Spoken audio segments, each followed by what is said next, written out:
Hello friends, আমি আজকে বানাতে চলেছি লাউ চিংড়ির কাটলেট। দেখুন কিভাবে বানাবো। আমি এই লাউটা নিয়েছি, এই লাউটাকে কেটে ভালো করে ধুয়ে নেব। এইভাবে পিস পিস করে নিয়েছি, দিয়ে গরম জলে অল্প লবণ দিয়ে এটাকে আমি সিদ্ধ করে নেব। দিয়ে ঢাকনা লাগিয়ে দিয়েছি। দেখুন খুব সুন্দরভাবে সিদ্ধ হয়ে গেছে। এবার আমি একটা প্যাচুলার দিয়ে এটাকে ভালো করে মাখিয়ে নিচ্ছি।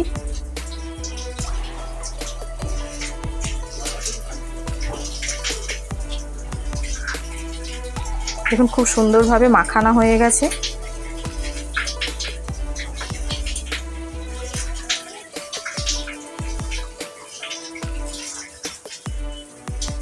এর মধ্যে আমি চিংড়ি মাছ কুচি দিয়ে দিচ্ছি, ছোট ছোট করে কাটা। এর মধ্যে পেঁয়াজ কুচা দিয়ে দিচ্ছি,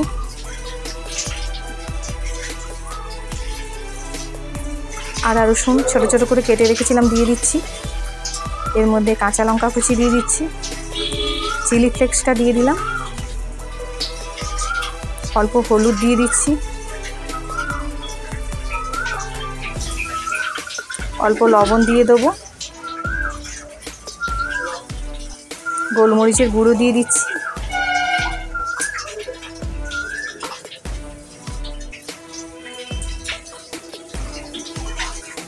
পাস্তা মশলাটা দিয়ে দিলাম, ধনে গুঁড়োটা দিয়ে দিচ্ছি। এবার বেসনটা দিয়ে দিচ্ছি, দিয়ে ভালো করে এটাকে আমি মিক্সড করে নেব।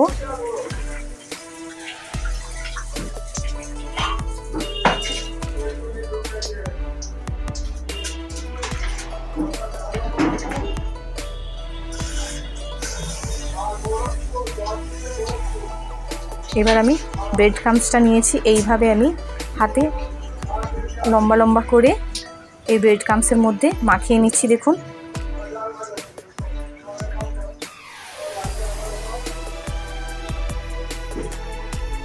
দেখুন এইভাবে আমি বানিয়ে নিয়েছি। এবার বেসনের মধ্যে কালো জিরে, গোলমরিচ গুঁড়ো আর অল্প লবণ দিয়ে এটাকে আমি মিক্সড করে নেব, গুলিয়ে নিচ্ছি। দেখুন খুব সুন্দর ভালো করে গুলিয়ে নিলাম। এবার বেসনের মধ্যে ডুবিয়ে ব্রেড ক্রাম্বস মাখিয়ে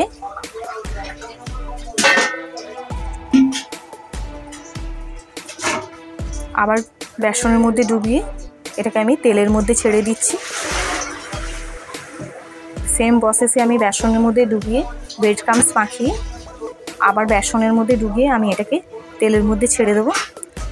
এইভাবে প্রত্যেকটা ছেড়ে দিয়েছি। দেখুন এক পিঠ হয়ে গেছে, আমি এটাকে উল্টে নিচ্ছি।